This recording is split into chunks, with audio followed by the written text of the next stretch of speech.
मेरे प्यारे साथियों, आज के वीडियो में हम लोग टीआरई 2 में पूछे गए ज्योग्राफी के टोटल 40 प्रश्नों को कवर करने वाले हैं और साथ में देखने वाले हैं कि आखिर प्रश्न बीपीएससी ने कहां से पूछा था। अगर आप लोग बीपीएससी टीआरई 4 को टारगेट कर रहे हैं या 72वीं बीपीएससी को टारगेट कर रहे हैं तो ये वीडियो आपके लिए मोस्ट इंपॉर्टेंट साबित होगा। शुरू से लेकर अंत तक देखिएगा। मैं आप लोगों को प्रूफ भी दिखाऊंगा कि आखिर प्रश्न पूछे थे कहां से बीपीएससी ने। तो चलिए अब शुरू करते हैं वीडियो को।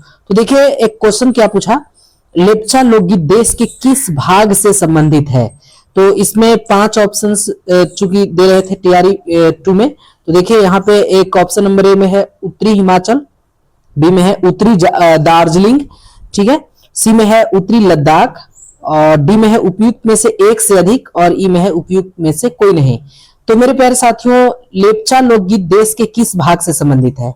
तो चलिए इसको हम लोग देख लेते हैं कि आखिर प्रश्न कहां से पूछा था। तो देखिए यहाँ पे आप लोग जब क्लास 10th में आप बुक को पढ़िएगा तो देखिए नारक मेरे ईश्वर लेप्चाओं की दुनिया में आप संगीत के जनक हैं। तो इस तरह से आप लोग देखिएगा ना, तो यहाँ पे आप लोगों को दिखाई देगा कि पश्चिम बंगाल के उत्तरी भागों का लेप्चा लोकगीत संगीत है। तो पश्चिम बंगाल में है, कहां में है, पश्चिम बंगाल में। तो डायरेक्ट आपको दार्जिलिंग याद रखना है कि दार्जिलिंग भी आपका कहां में है, पश्चिम बंगाल में है। तो देखिए यहाँ पे पश्चिम बंगाल नहीं दिया बल्कि आपको दार्जिलिंग दिया। क्या दिया, दार्जिलिंग। तो यहाँ पे दार्जिलिंग से पकड़ लेना था कि ये आपका कहां में है, पश्चिम बंगाल में है दार्जिलिंग। तो ऑप्शन नंबर बी आपका राइट आंसर हो जाता। तो देख लीजिए, मैंने आप लोगों को प्रूफ दिखा दिया ना कहां से पूछे गए। क्लास 10th से क्वेश्चन पूछे गए थे, ठीक है। और उसके बाद देख सकते हैं कि यहाँ पे नेक्स्ट जो दूसरा नंबर क्वेश्चन आप लोगों को दिखाई दे रहा होगा। देखिए दो नंबर क्वेश्चन में क्या है, बांधवगढ़ राष्ट्रीय उद्यान किस राज्य में स्थित है।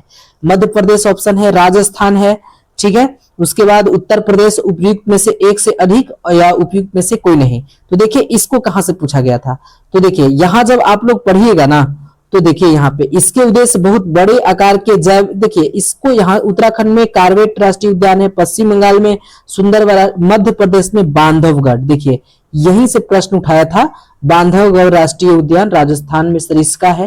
तो ये आपको मध्य प्रदेश वाला पूछा था। तो ऐसा नहीं कि मध्य प्रदेश वाला पूछेगा तो बाकी के जो आपको उत्तराखंड में कार्बेट है ये नहीं पूछेगा, पश्चिम बंगाल में सुंदरवन है ये नहीं पूछेगा, आपको मध्य प्रदेश वाला पूछ दिया।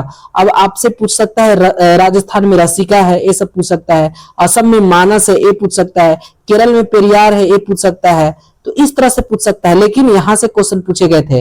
देख लीजिए यहां से प्रश्न पूछे गए थे। तो ऑप्शन नंबर क्या हो जाएगा, ऑप्शन नंबर हो जाएगा option number A, Bandhavgarh Madhya Pradesh में। ऑप्शन नंबर ए हो जाएगा, option number A is the right answer.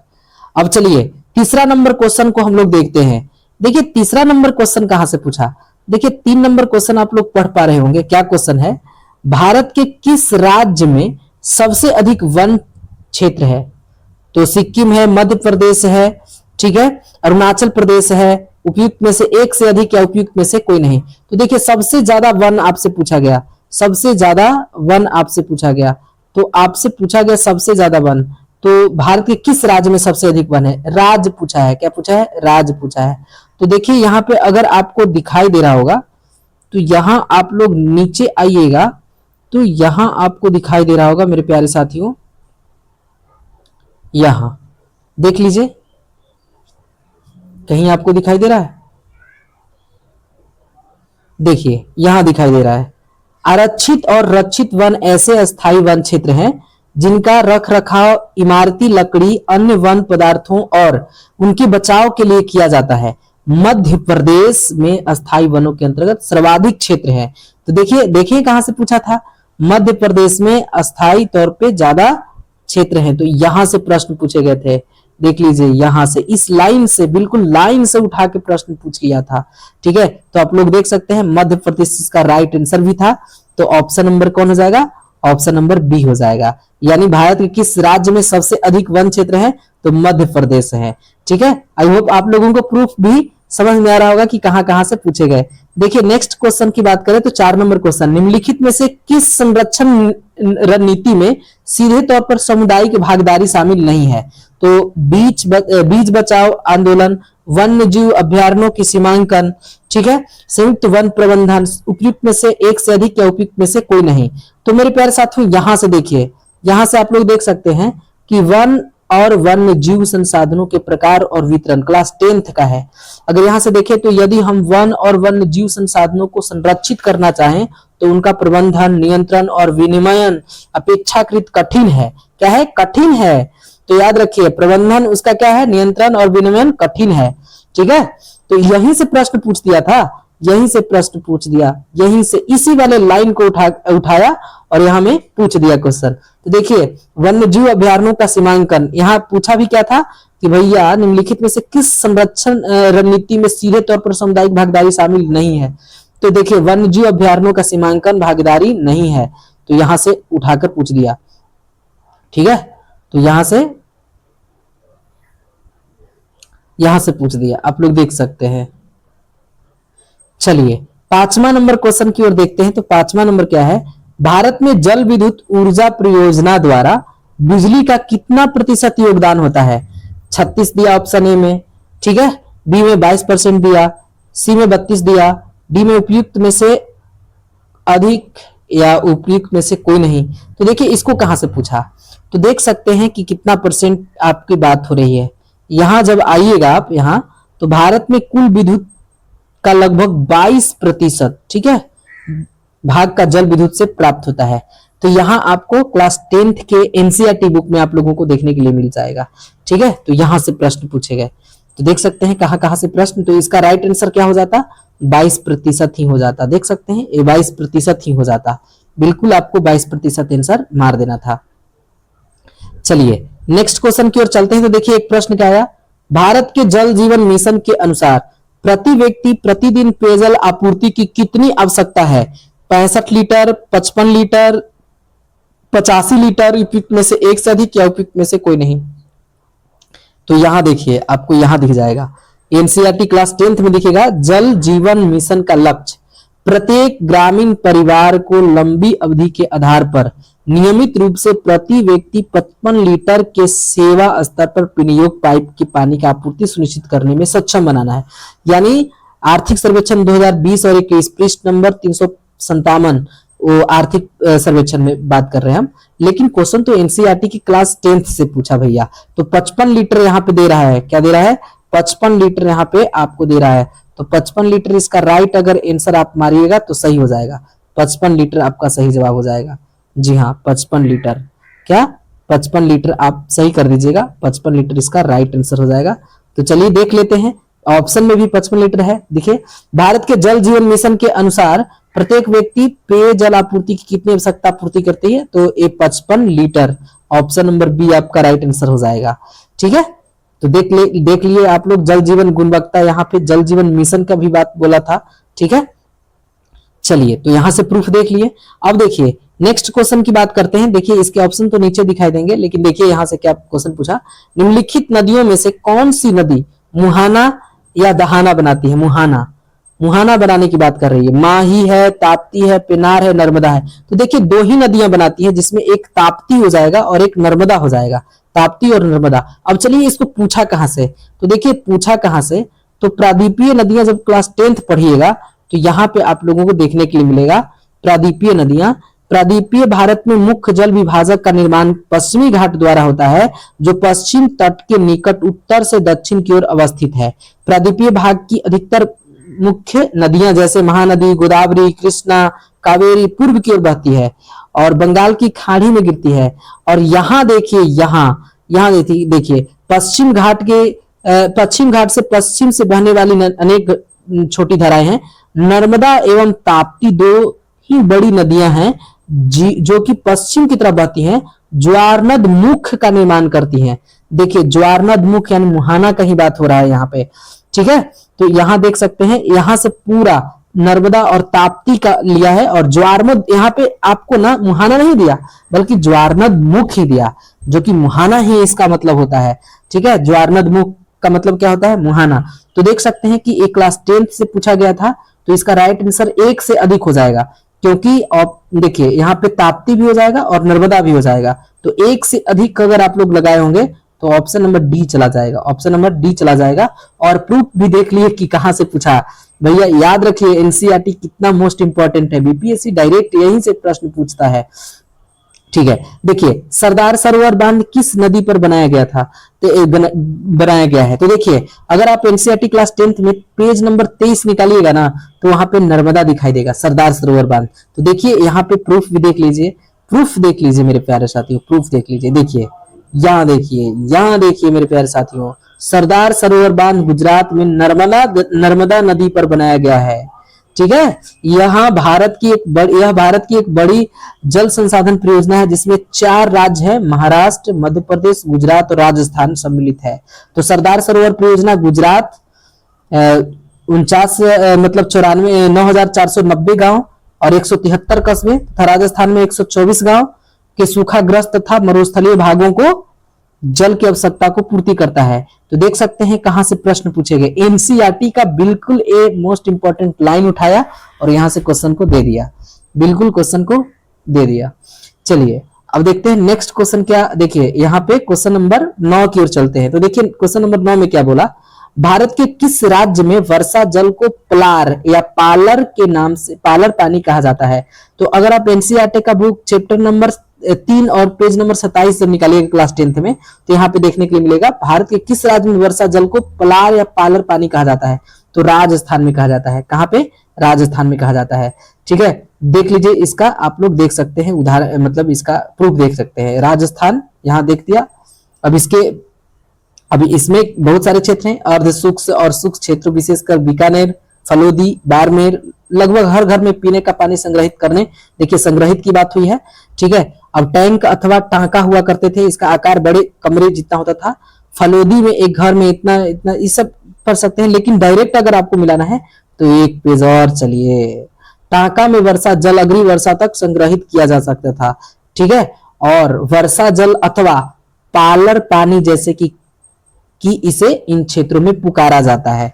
तो देख सकते हैं वर्षा जल अथवा पालर पानी, तो पालर पानी की ही बात हो रही थी मेरे प्यारे साथियों, लेकिन वो राजस्थान राज्य पूछा था। क्या पूछा था, राज्य पूछा था। तो राज्य पूछा था तो हम भी राज्य बताएंगे। ठीक है, तो NCERT class 10th page number 27 chapter number 3 में आपको एक क्वेश्चन दिया गया है। ठीक है, तो देख लीजिए यहां से प्रूफ आपको मिल गया। चलिए नेक्स्ट क्वेश्चन की ओर चलते हैं। तो नेक्स्ट क्वेश्चन अगर आप देखिएगा तो देखिए नेक्स्ट क्वेश्चन क्या है, भारत के किस राज्य ने सभी घरों में छत पर वर्षा जल संचयन संरचना अनिवार्य कर दी है। तो तमिलनाडु हो जाएगा। अगर आप page number 28 NCERT class 10th का बुक निकालिएगा तो यहाँ मिल जाएगा आपको, देखिए यहाँ पे इसका प्रूफ मिल जाएगा। देखिए क्या मिलेगा, तमिलनाडु एक ऐसा राज्य है जहां पूरे राज्य में हर घर में छत वर्षा जल संग्रहण ढांचे का बनाना आवश्यक कर दिया गया है। ठीक है, दोषी व्यक्तियों पर कानूनी कार्रवाई की जा सकती है। तो यहां से तमिलनाडु आपका आंसर हो जाता है और यहाँ ऑप्शन नंबर सी आपका राइट आंसर हो जाएगा। Option number C is the right answer. Bharat के तमिलनाडु राज्य में सभी घरों पर छत वर्षा जल संचयन अनिवार्य कर दिया है, नहीं तो कानूनी रूप से आपको दंड मिलेंगे। ठीक है, चलिए 10-11 नंबर देख लेते हैं। देखिए 11 नंबर क्वेश्चन में क्या बोला, किस देश में झूम खेती यानी स्लैश एंड वर्म कृषि को मिल्पा के नाम से जाना जाता है। मिल्पा, तो देखिए मैक्सिको में मिल्पा कहा जाता है। झूम कृषि को मैक्सिको में क्या कहा जाता है, मिल्पा। अब देखिए वास्तव में ये एनसीईआरटी का है, तो बिल्कुल एनसीईआरटी का है। देखिए उत्तरी पूर्वी राज्य असम, मेघालय, मिजोरम और नागालैंड में इसे झूम कहते हैं। कहाँ कहाँ झूम कहते हैं, उत्तरी पूर्वी राज्य असम में, मेघालय, मिजोरम और नागालैंड में। मणिपुर में पमालू कहते हैं, पामलू, क्या कहते हैं, पामलू। ठीक है, छत्तीसगढ़ बस्तर जिले में अंडमान निकोबार द्वीप समूह में दीपा।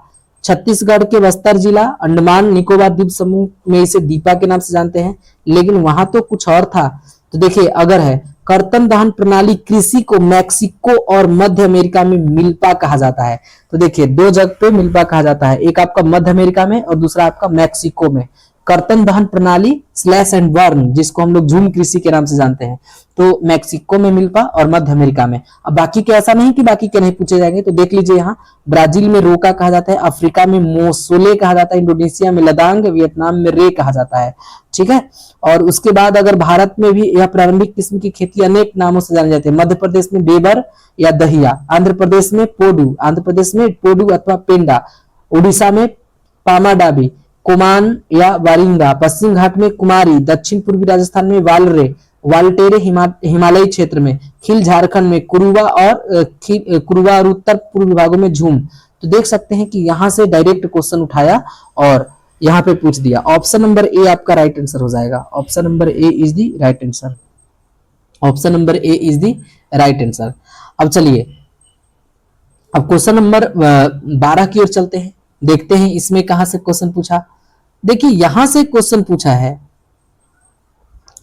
रक्तहीन क्रांति के आंदोलन की शुरुआत किसने की? तो विनोबा भावे इसका राइट आंसर हो जाएगा। रक्तहीन क्रांति के आंदोलन की शुरुआत किसने की? तो विनोबा भावे इसका राइट आंसर हो जाएगा, विनोबा भावे। अब देखिए क्या यहां से पूछा है क्वेश्चन, बिल्कुल पूछा है। NCERT class 10th Gram Swaraj अवधारणा में भी गहरी आस्था थी। गांधी जी की शहादत के बाद उनके संदेश को लोगों तक पहुंचाने के लिए विनोबा भावे ने लगभग पूरे देश की पदयात्रा की।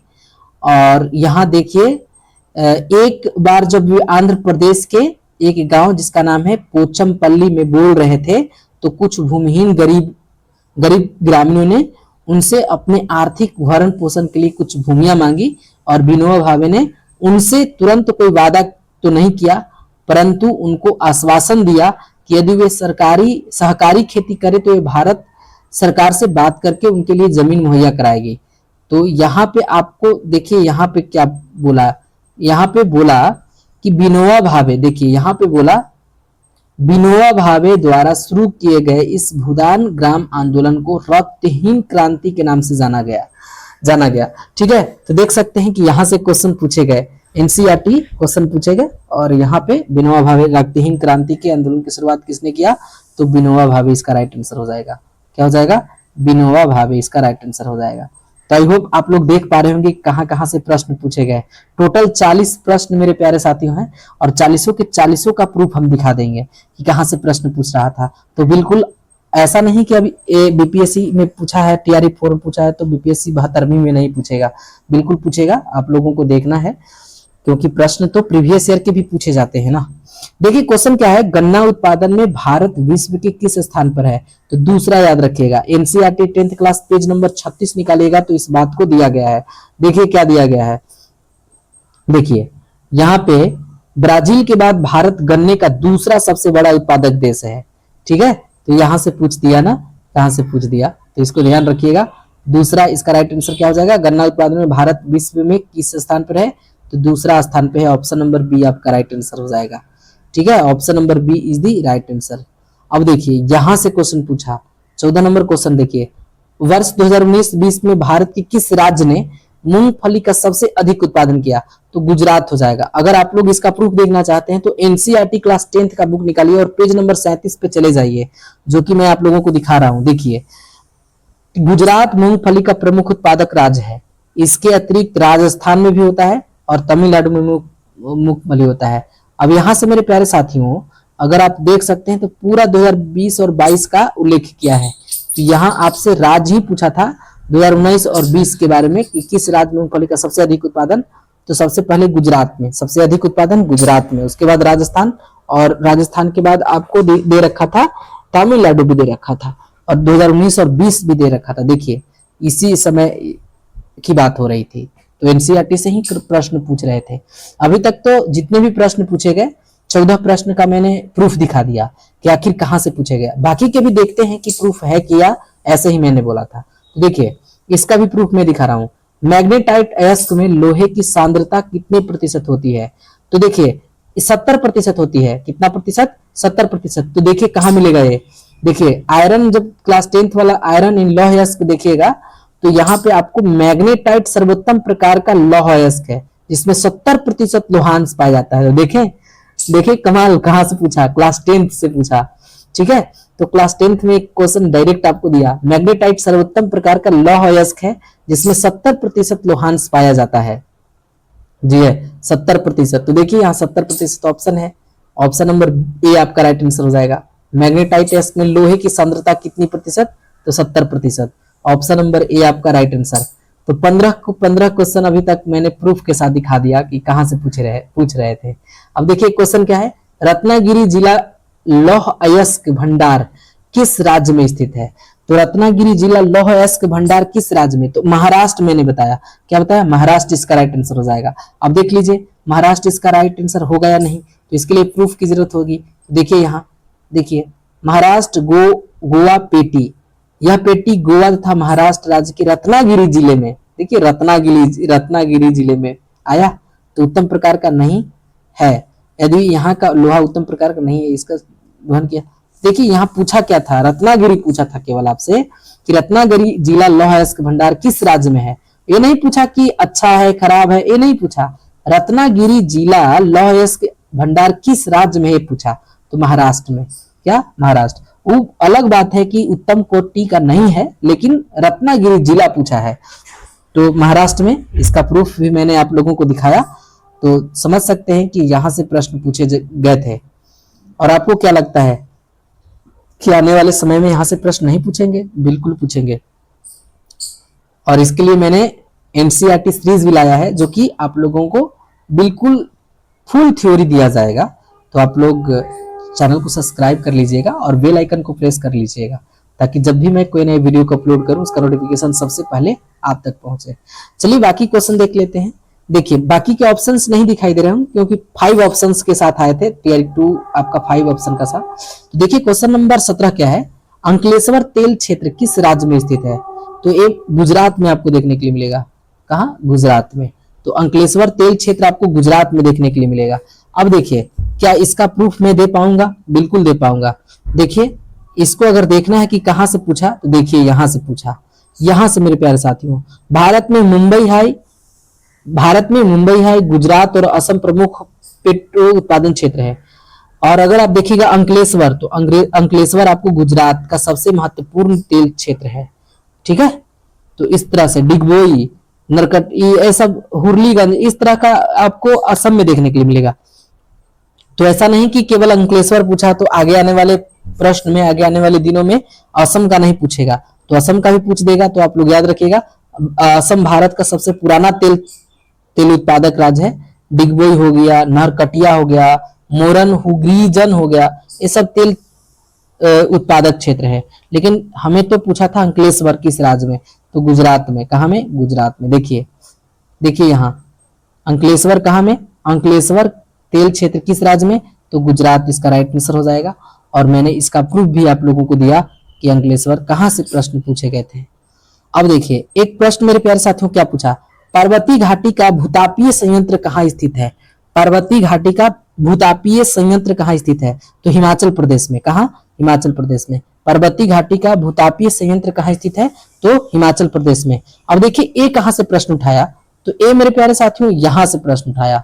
जब आप क्लास 10th में रहेगा, तो भूतापीय ऊर्जा के दोहन के लिए भारत में 2 प्रायोगिक परियोजनाएं शुरू की गई है। एक हिमाचल प्रदेश में मणिकर्ण के निकट पावर्ती घाटी, देखिए पावर्ती घाटी में स्थित है। दूसरा लद्दाख में पूगा घाटी। तो देखिए पावर्ती घाटी पूछा है अरुणाचल प्रदेश का, हिमाचल प्रदेश का। तो ऐसा नहीं कि आने वाले प्रश्न में लद्दाख का पूगा घाटी के बारे में नहीं पूछे, तो सबके सब आप लोग याद रखिएगा। फिलहाल एक क्वेश्चन आपको क्लास 10th से पूछा था, ठीक है। तो हिमाचल प्रदेश में मणिकर्ण के निकट पावर्ती घाटी है आपको, तो हिमाचल प्रदेश में। लद्दाख वाला याद रखिएगा, पूगा घाटी लद्दाख में। तो देखिए आपका इसका राइट आंसर क्या हो जाता? हिमाचल प्रदेश। ठीक है, पावर्ती घाटी का यही ना क्वेश्चन था, पावर्ती घाटी का भूतापीय संयंत्र कहाँ? तो हिमाचल प्रदेश में। कहाँ? हिमाचल प्रदेश में। हिमाचल प्रदेश में। तो चलिए देख सकते हैं कि आप लोग प्रूफ भी देख पा रहे हैं। देखिए अधात्विक खनिज कौन सा है, यहाँ पे क्वेश्चन नंबर 19 में बोला अधात्विक खनिज कौन सा है, तो अभ्रक इसका राइट आंसर हो जाएगा। मैग्नीज, लोहा, ये सब आपके अधात्विक नहीं बल्कि धात्विक है। मैग्नीज आपका क्या है? धात्विक खनिज है। लोहा भी धात्विक है। अभ्रक ही क्या है? अधात्विक। और अधात्विक भी पूछा था, देखिए अधात्विक ही पूछा था।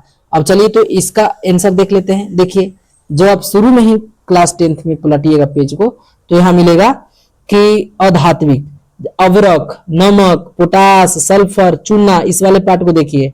ठीक है, अवरक, नमक, पोटास, सल्फर, चूनास्म, चूना पत्थर, संगमरमर, बलुआ पत्थर, ये सब अधात्विक है। ठीक है, धात्विक में आपको लोहा, तांबा, सीसा, जस्ता, ये सब धात्विक में हो जाते हैं, बॉक्साइड। ठीक है, और सीसा भी आपको धात्विक में आ जाता है। अलौह लेकिन है, अलौह अलौह धात्विक है। ठीक है, तो देख सकते हैं कि इसका राइट आंसर क्या मैंने बताया होगा। तो इसका राइट आंसर मेरे प्यारे साथियों 19 नंबर पे, चलिए 19 नंबर पे हम लोग आगे चलाए हैं। थोड़ा सा हमें पीछे चलना होगा, थोड़ा सा और आगे चलिए। तो देख सकते हैं कि यहां से प्रश्न पूछे गए, यहां से प्रश्न मेरे प्यारे साथियों पूछे गए। तो इसका राइट आंसर क्या हो जाएगा? अवरक। क्या हो जाएगा? अवरक। मैंने बताया कि अधात्विक पूछा था, तो मैग्नीज आपका धात्विक है, लोहा भी धात्विक है, अवरक ही आपका अधात्विक है। तो ऑप्शन नंबर बी आपका राइट आंसर हो जाएगा। ऑप्शन नंबर बी आपका सही जवाब हो जाएगा। तो देख सकते हैं कि प्रूफ के साथ मैंने आप लोगों को बताया है, एक एक प्रश्न का मैंने प्रूफ दिया है आप लोगों के बीच। तो बहुत मेहनत लगता है इन सब चीजों को देखने के लिए, इन सब प्रूफ को इकट्ठा करने के लिए। तो चलिए देखिए क्वेश्चन क्या पूछा। भेल यानी भारत हेवी इलेक्ट्रिकल्स लिमिटेड किस प्रकार के क्षेत्र के अंतर्गत आता है? तो एक सार्वजनिक क्षेत्र है। अगर आप एनसीईआरटी का बुक निकालिएगा क्लास 10th का पेज नंबर 59, अगर आप लोग पलटिएगा ना तो ये चीज आपको देखने के लिए मिलेगा। जैसे चलिए मैं आप लोगों को दिखा ही देता हूं प्रूफ। देखिए प्रूफ क्या है, सार्वजनिक क्षेत्र में लगे सरकारी एजेंसियों द्वारा प्रबंधित तथा सरकार द्वारा संचालित उद्योग, जैसे भारत हैवी इलेक्ट्रिकल लिमिटेड, भेल के बारे में बोल रहा था। तो सार्वजनिक है, क्या है? सार्वजनिक। अब ऐसा नहीं कि पूछा है तो आगे सेल के बारे में नहीं पूछेगा।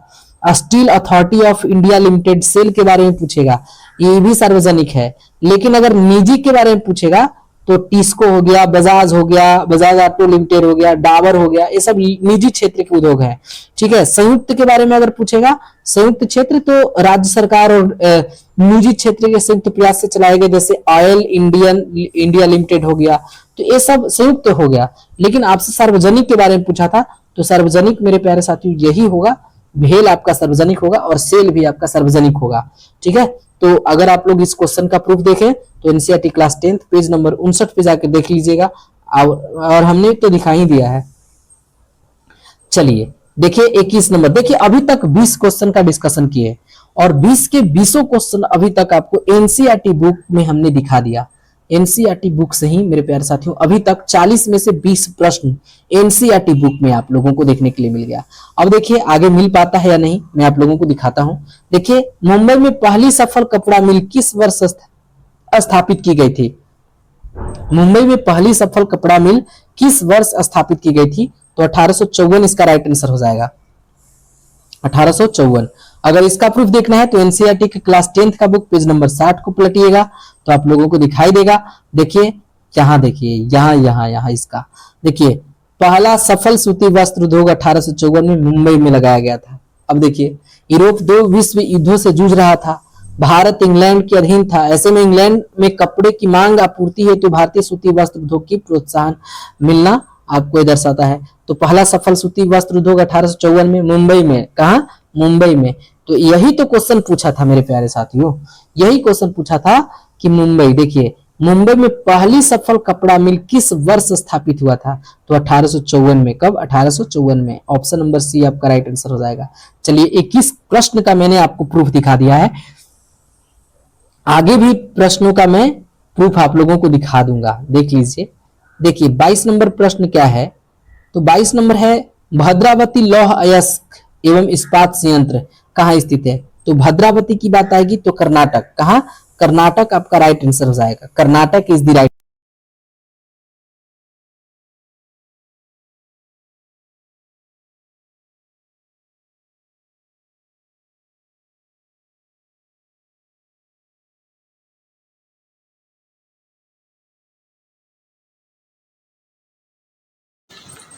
देख सकते हैं इसका प्रूफ जो है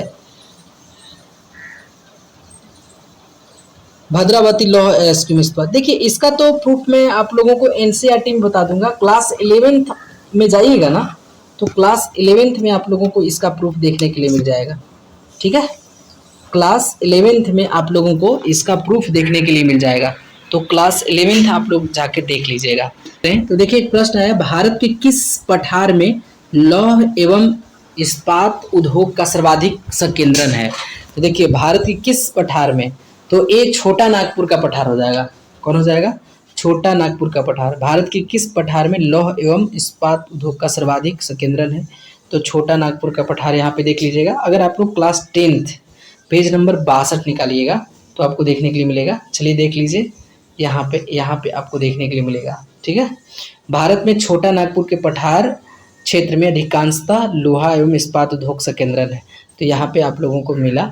ठीक है, तो यहाँ पे इसका राइट आंसर क्या हो जाएगा? राइट आंसर हो जाएगा छोटा नागपुर का पठार। ठीक है, तो ऑप्शन नंबर सी आपका सही जवाब हो जाएगा।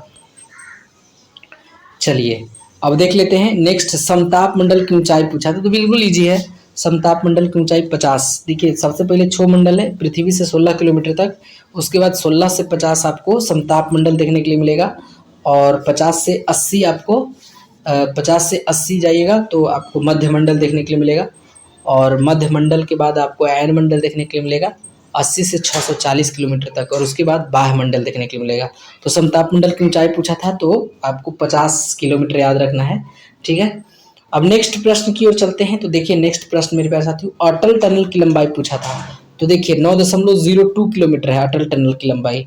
ठीक है, तो एनसीईआरटी क्लास 10 से पूछा गया, 75 नंबर पेज पे आपको दिया गया है। देखिए यहाँ पे अटल टनल के बारे में बताया गया है। विश्व की सबसे लंबी राजमार्ग सुरंग अटल सुरंग 9.02 किलोमीटर सीमा सड़क संगठन द्वारा यानी बीआरओ बॉर्डर रोड ऑर्गेनाइजेशन द्वारा बनाया गया है। ठीक है, और लगभग 6 महीने तक अलग, ये आप लोग समझ सकते हैं कि 3000 मीटर की ऊंचाई पर अतिरिक्त आधुनिक यह सुरंग हिमालय की पीर पंजाल वर्तमान में औसत समुद्र तल से 3000 मीटर की ऊंचाई पर है। तो हमें ज़्यादा चीज़ से मतलब नहीं है, बस हमको प्रूफ दिखाना है कि प्रश्न कहाँ से पूछा गया था, इसका राइट आंसर क्या हो जाएगा। ठीक है, तो 9.02 किलोमीटर आपको देख लिए। देखिए अभी तक हम लोग कितने प्रश्नों को किए हैं? तो अभी तक हम लोग मेरे प्यारे साथियों 25 प्रश्नों को देखे हैं। 25 में 2 प्रश्न को मैंने डाउट के लिए छोड़ा, डाउट के लिए नहीं छोड़ा, डायरेक्ट मैं उसका प्रूफ नहीं दिखा पाया, लेकिन आंसर बताया। और बुक आप 11th में जाइएगा, क्योंकि मेरे पास 11th का बुक नहीं था इसलिए। ठीक है, तो लेकिन 11th के बुक में आप लोगों को मिल जाएगा। ठीक है, अब देख लीजिएगा वहाँ पे। लेकिन 23 क्वेश्चन का प्रूफ मैंने अभी तक बताया है, जो कि एकदम एग्जैक्ट आपको बता दिया कि देखिए पेज नंबर कहाँ है। ठीक है, मिल रहे थे। अब चलिए अब नेक्स्ट क्वेश्चन की ओर चलते हैं। देखिए भारत का सबसे बड़ा बंदरगाह कौन सा है? तो देखिए भारत का सबसे बड़ा बंदरगाह की बात करेंगे तो मुंबई हो जाएगा। कौन हो जाएगा? मुंबई हो जाएगा। अब देखिए इसका प्रूफ मैं दे देता हूँ, कहाँ से प्रश्न पूछेंगे, क्लास 10th से ही प्रश्न पूछेंगे।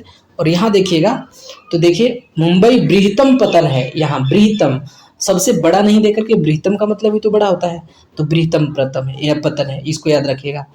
और जिसके प्राकृतिक खुले विस्तृत व सुचारू पोताश्रय है। मुंबई पतन के अधिक परिवहन को ध्यान में रखकर इसके सामने जवाहरलाल नेहरू पतन विकसित किया गया है, जो इसे पूर्वी क्षेत्र को एक समूह के रूप में। तो ये सब भी याद रखिएगा कि क्वेश्चन पूछ सकता है कि मुंबई पतन को लोड के देखते हुए जवाहरलाल नेहरू उसी के पैरेलल में एक बनाया गया है। ठीक है, तो यहाँ पे देख सकते हैं कि प्रूफ मैंने दिखा दिया। तो यहाँ पे भारत का सबसे बड़ा बंदरगाह पूछा था मुंबई, इसका राइट आंसर हो जाता option number A is the right answer. ठीक है, तो इसका प्रूफ भी आप लोगों को मैंने दे दिया। चलिए देखिए अब यहाँ से देखिए, निम्नलिखित में से किसको राष्ट्रीय जलमार्ग यानी नेशनल वाटरवे 1 नाम दिया गया? तो इलाहाबाद से हल्दिया, इलाहाबाद से हल्दिया, इलाहाबाद से हल्दिया। अब जैसे इसका प्रूफ मैं दिखा दूंगा, तो देखिए यहाँ आप आइएगा तो हल्दिया था इलाहाबाद के मध्य। ठीक है, देखिए मध्य है, तो ये राष्ट्रीय जलमार्ग संख्या 1 है। क्या है? 1 है। तो ऐसा नहीं कि अब ए पूछा है तो आगे आने वाले एग्जाम में ए नहीं पूछेगा। तो यहाँ से आपको जो लंबाई है ना, डिस्टेंस है ना, वो 1620 किलोमीटर लंबा है।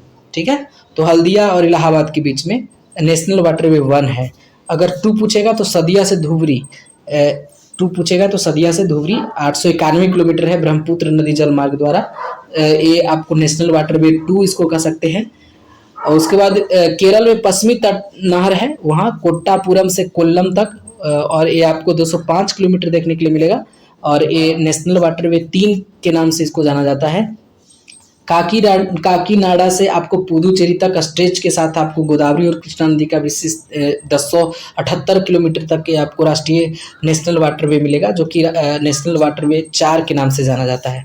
तो देख लीजिए, आपको 4 नेशनल वाटरवे हैं, जिसमें से आपको हल्दिया और इलाहाबाद के बीच पूछा था 1620 किलोमीटर लंबा, और इसको हम लोग नेशनल वाटरवे 1 के नाम से जानते हैं। तो यहाँ से इसका प्रूफ आपको देखने के लिए मिला।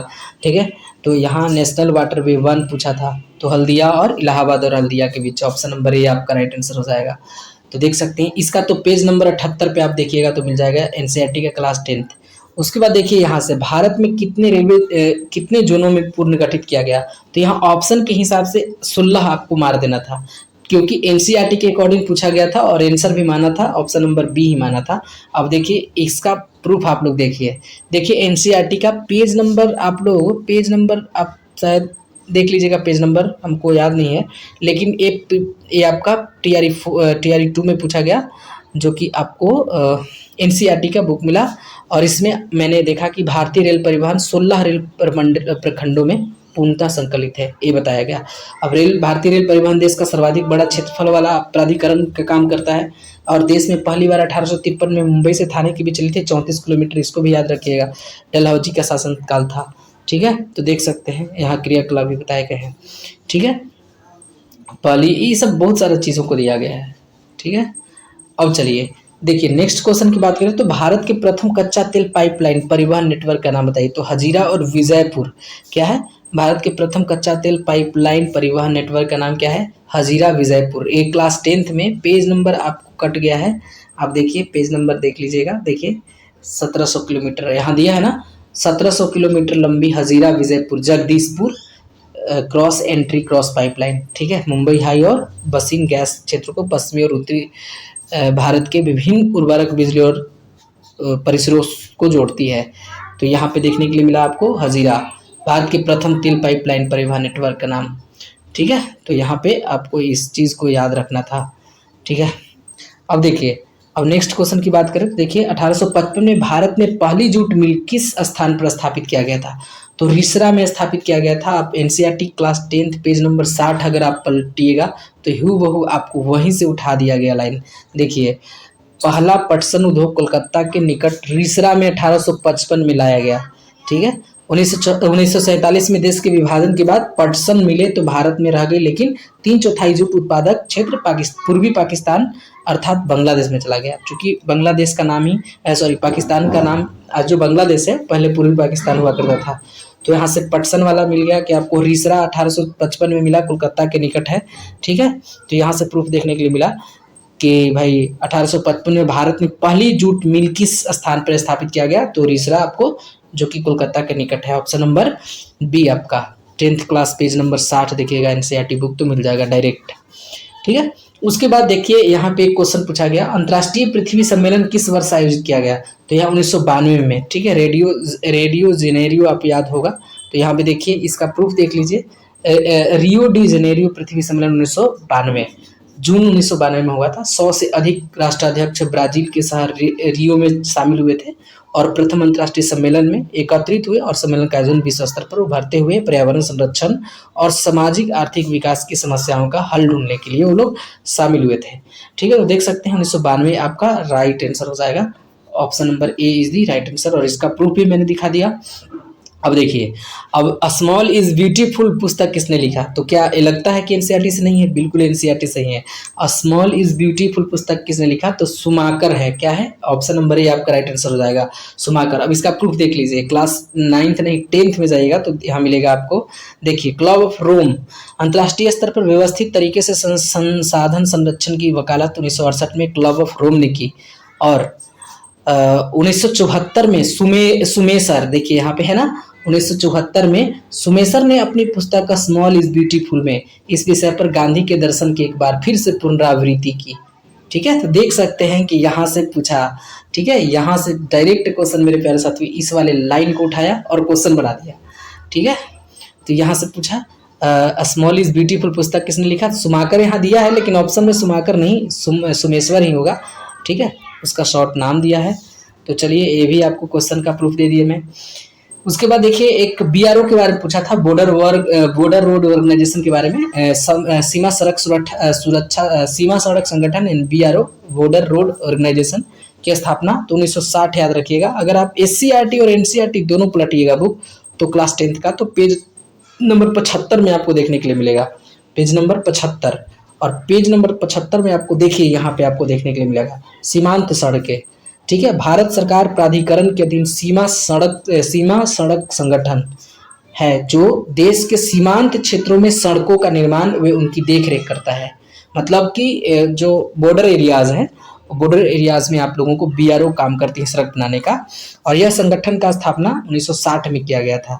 ठीक है, तो यहाँ से डायरेक्ट क्वेश्चन उठा दिया और एक क्वेश्चन बना दिया। तो इसका राइट आंसर क्या होगा? सीमा सड़क संगठन की स्थापना 1960। Option number C is the right answer. Option number C आपका सही जवाब हो जाएगा। चलिए नेक्स्ट क्वेश्चन की ओर चलते हैं। तो देखिए नेक्स्ट क्वेश्चन का भी मैं प्रूफ दे दूंगा। तो देखिए क्या है, राष्ट्रीय वन्यजीव संरक्षण अधिनियम किस वर्ष लागू किया है? तो 1972 राष्ट्रीय वन्यजीव संरक्षण अधिनियम है। प्रोजेक्ट टाइगर की बात नहीं कही जा रही है, राष्ट्रीय वन संरक्षण अधिनियम की बात कही जा रही है। तो 1972 इसका राइट आंसर हो जाएगा। एनसीईआरटी का पुस्तक आप लोग देखिए यहाँ पे, यहाँ देखिए भारतीय वन्यजीव संरक्षण अधिनियम 1972 लागू किया गया। 1960 और 70 के दशक के दौरान पर्यावरण संरक्षण ने राष्ट्रीय वन्यजीव सुरक्षा कार्यक्रम की पुरजोर मांग की और भारतीय वन्यजीव संरक्षण अधिनियम 1972 में लागू किया गया। तो यहाँ से डायरेक्ट क्वेश्चन आपको एनसीईआरटी बुक से उठाया, ठीक है, डायरेक्ट एक लाइन उठाया और क्वेश्चन बनाया। तो इसका right answer option number A हो जाएगा 1972। ठीक है, option number A is the right answer. अब उसके बाद देखिए एक क्वेश्चन क्या, 35 नंबर क्वेश्चन क्या बोला, छोटा नागपुर क्षेत्र में मुंडा और संथाल किस पेड़ की पूजा करते हैं? तो ये महुआ हो जाएगा। क्या हो जाएगा? महुआ। छोटा नागपुर झारखंड वाले इलाके में जाइएगा, छोटा नागपुर क्षेत्र के मुंडा और संथाल जनजाति के बारे में पूछा है कि वो किस पेड़ की पूजा करते हैं। तो ये भी एनसीईआरटी से ही है। देखिए इसका प्रूफ मैं आप लोगों को देखिए यहाँ पे पवित्र पेड़ों के झुरमुट, विविध और दुर्लभ जातियों की संपत्ति, जब इस वाले लाइन को आप पढ़िएगा ना, क्लास 10th में है, तो इसके नीचे जस्ट आइएगा तो देखिए यहाँ दिया है छोटा नागपुर क्षेत्र में मुंडा और संथाल जनजातियां महुआ, यहाँ दिया ना, यहाँ से उठाया, यहाँ से उठा लिया, क्वेश्चन बना दिया। ठीक है, कदम के पेड़ महुआ के साथ साथ हो सकता है ऐसा, अगले नेक्स्ट टाइम जब क्वेश्चन बनाए तो कदम के पेड़ पूछ दे। तो छोटा नागपुर क्षेत्र में मुंडा और संथाल जनजाति महुआ ऑप्शन में था तो महुआ मार देते, और कदम नहीं है, कदम आगे आने वाले एग्जाम में दे सकता है। कदम के पेड़ की भी पूजा करते थे। ठीक है, उड़ीसा और बिहार में जनजातियां शादी के दौरान इमली और आम के पेड़ की पूजा करते हैं। इसमें से बहुत से व्यक्ति पीपल और वट वृक्ष को पवित्र मानते हैं। तो ये सब भी क्वेश्चन आ सकते हैं। तो यहाँ उड़ीसा और बिहार में जब पूछेगा तब शादी के दौरान इमली और आम के पेड़ की पूजा याद रखिएगा। ठीक है, लेकिन कुछ लोग पीपल और वट वृक्ष को भी मानते हैं। लेकिन छोटा नागपुर पठार में मुंडा और संथाल वाला अगर पूछेगा तो महुआ, कदम के पेड़, ये सब आप लोग याद रखिएगा। लेकिन कदम का पेड़ नहीं था। ऑप्शन नंबर देख सकते हैं, ऑप्शन में आपको कदम कहीं नहीं दिखाई दे रहा था। ऑप्शन नंबर बी आपका राइट आंसर हो जाएगा। अगर बिहार और उड़ीसा पूछता तो इमली और आम दोनों हो जाता। ठीक है, तो यहाँ पे आपको ऑप्शन नंबर बी मारना था। Option number B is the right answer. ठीक है, इसका भी प्रूफ मैंने दिखा दिया। अब देखिए एक क्वेश्चन, 36 नंबर क्वेश्चन, भारत का कितना प्रतिशत क्षेत्रफल पठार से आच्छादित है? तो देखिए 27% इसका राइट आंसर हो जाएगा। भारत का 27% जो क्षेत्रफल है ना वो पठार से आच्छादित है। अब देखिए क्या ये भी आपके ऑप्शन, हाँ ये भी है। देखिए यहाँ से देखिए क्लास 10th क्लास में देखिएगा तो यहाँ से आपको पूछा गया, देखिए 27% हिस्सा पठारी क्षेत्र है। तो बिल्कुल आप लोग पढ़िएगा एनसीईआरटी, तो उसमें सारे के सारे पॉइंट देखिए यहाँ इस डायग्राम से उठाया था। पठार देखिए ये ब्लू कलर का है, मैदान को इंडिकेट कर रहा है, पर्वत रेड वाला को, और पीला पठार को इंडिकेट कर रहा है। तो यहाँ पठार बढ़ाएगा तो 27% यहाँ दिया है। कितना? 27% आपको पठार दिया है। तो ऑप्शन नंबर देख लीजिए, ऑप्शन नंबर कौन हो जाएगा? ऑप्शन नंबर आपका सी हो जाएगा। Option number C is the right answer. Option number C आपका सही जवाब हो जाएगा। तो देख सकते हैं कि मैंने आप लोगों को प्रूफ भी दिखा दिया कि प्रश्न पूछे कहाँ से हैं। 37 नंबर देखिए, 37 नंबर क्या है? भारत का कुल भौगोलिक क्षेत्रफल कितना है? तो 3.28, यानी 3.28 नहीं पूछेगा तो 3.8 मिलियन वर्ग किलोमीटर भी दे देगा तो आपका राइट आंसर हो जाएगा। 3.8 भी 9th क्लास की बुक में दिया है। अब एनसीईआरटी का बुक जब 9th का पलटिएगा ना तो यहाँ से आपको देखिए देखने के लिए मिलेगा यहाँ। ठीक है, यहाँ देखिए 32.8 कितना है? 32.8। तो यहाँ देखिए कुल क्षेत्रफल 32.8 वर्ग किलोमीटर। हालांकि ऑप्शन में था क्या 32.8? नहीं, तो इसी को मिलियन में बदला। ठीक है, तो मतलब इसको पॉइंट, यहाँ पॉइंट नहीं होना चाहिए था। ऑप्शन नंबर सी ए आपका राइट आंसर हो जाएगा। Option number A is the right answer. Option number A. हालांकि यहाँ से मिलियन बोलेगा ना तो 3 मिलियन हुआ ना जी, 32 लाख है ना तो 3 मिलियन हुआ ना, तो यही आपको ऑप्शन नंबर ए मार देना था। ठीक है, तो यहाँ से देख सकते हैं कि प्रूफ मैंने दिखा दिया है। अब देखिए एक 38 नंबर प्रश्न कहाँ से पूछा गया, तो 1952 की राष्ट्रीय वन नीति के अनुसार भारत में वन आवरण का अवांछित प्रतिशत क्या है, तो 33%, 1952 के अनुसार। देखिए यहाँ से कहाँ से इस वाले प्रश्न को कहाँ से उठाया, तो अगर आप यहाँ पेज नंबर 10th क्लास में 10 देखिए, पेज नंबर आप 35-36 देख सकते हैं। तो हमारे देश में राष्ट्रीय वन नीति 1952 की बात हुई और इसके द्वारा 33% भौगोलिक क्षेत्र में वन आच्छादित थे। ठीक है, तो यहाँ से प्रश्न उठा लिया एनसीईआरटी बुक 10th से। ठीक है, तो देखिए यहाँ से 33% ऑप्शन में था। ठीक है, यहाँ से ऑप्शन नंबर कौन सा, option number A is the right answer, option number A is the right answer. ठीक है, चलिए 39 नंबर क्वेश्चन को देख लेते हैं। तो देखिए 39 नंबर प्रश्न क्या पूछा, किस प्रकार की मिट्टी में कंकर पिंडों का संकेंद्रण अधिक होता है, तो बांगर। देखिए खादर और बांगर होता है, लेकिन बांगर इसका राइट आंसर हो जाएगा। ठीक है, कंकर और पिंड जहां भी आ जाएगा बांगर हो जाएगा। तो ये भी आपको पूछा देखिए यहाँ से। ठीक है, यहाँ से जब आइएगा तो बांगर, पुराना जलोढ़ मिट्टी बांगर, नया जलोढ़ मिट्टी को खादर। बांगर मृदा में कंकर ग्रंथियों की मात्रा ज्यादा होती है। बस यहीं से उठा दिया क्वेश्चन, इस वाले लाइन से क्वेश्चन बना दिया। ठीक है, तो इसका राइट आंसर आप लोग देख सकते हैं कि इसका राइट आंसर हो जाएगा बांगर। ठीक है, चलिए मेरे प्यारे साथियों लास्ट जो, क्योंकि देखिए जब आप सब्जेक्ट कॉम्बिनेशन टीआरई 4 में बनाइएगा तो वहाँ भी आपको 40 प्रश्न ही जियोग्राफी के अगर लीजिएगा तो जियोग्राफी के 40 प्रश्न और एक और सब्जेक्ट लेना होगा जिसमें 40 प्रश्न और जनरल से 40 प्रश्न, 120 और 30 नंबर आपको लैंग्वेज पेपर होगा। ठीक है, तो वो टोटल मिला के 150 और क्वालिफाइंग होगा 30 नंबर का, तो उसको नहीं जोड़िए। ठीक है, बाकी आपका सब्जेक्ट कॉम्बिनेशन जियोग्राफी या हिस्ट्री रहेगा या क्वालिटी ले सकते हैं। ठीक है, तो जिसमें 40 प्रश्न मैंने अभी देखा। देखिए एक लास्ट क्वेश्चन बच गया है, यदि ऊपरी मिट्टी बह जाती है तो उसे क्या कहते हैं, तो सीट कटाव कहते हैं। क्या कहते हैं, सीट कटाव कहते हैं। क्या एनसीईआरटी से उठाया था, बिल्कुल उठाया था। देखिए यहाँ इस वाले लाइन को जब आप पढ़िएगा ना तो हिंदी में नहीं दिया, इंग्लिश में दिया। ये ऊपरी मृदा घुलकर जल के साथ बह जाती है, इसे चादर अप्रदन या सीट इरोजन के नाम से जानते हैं। ठीक है, तो इस वाले पॉइंट को उठाया। ठीक है, इस वाले पॉइंट को उठा करके और एक क्वेश्चन बनाया और इसका आंसर आप लोग दे दिए होंगे अगर आप पढ़े होंगे सीट कटाव। ठीक है, अगर आप एनसीईआरटी पढ़े होंगे अच्छा से तो आप लोग क्वेश्चन का आंसर दे दिए होंगे, नहीं तो बाकी के अदर किताब अगर अदर पब्लिकेशन में ये सब चीज़ को खोजिएगा तो आपको नहीं देखने के लिए मिलेगा। तो आई होप आप लोगों को मैंने प्रूफ सारे के सारे 3 क्वेश्चन का प्रूफ मैंने नहीं दिया है, बाकी 37 क्वेश्चन का प्रूफ मैंने दे दिया है। कहाँ से क्वेश्चन पूछे गए, सबके सब एनसीईआरटी से क्वेश्चन पूछे गए। तो इसी की तरह मैं आपको हिस्ट्री, पॉलिटी, इकोनॉमिक्स और जो भी टीआरई 3 में या टीआरई 1 में पूछे गए थे सारे के सारे मैं प्रूफ के साथ क्वेश्चंस करवा दूंगा। तो अगर आप लोग चैनल पे नए हैं तो प्लीज़ चैनल को सब्सक्राइब करके बेल आइकन को प्रेस कर लीजिएगा, ताकि जब भी मैं कोई नया वीडियो को अपलोड करूं उसका नोटिफिकेशन सबसे पहले आप तक पहुंचे। तो चलिए आज के लिए बस इतना ही, मिलते हैं हम लोग नेक्स्ट वीडियो में, तब तक के लिए टेक केयर।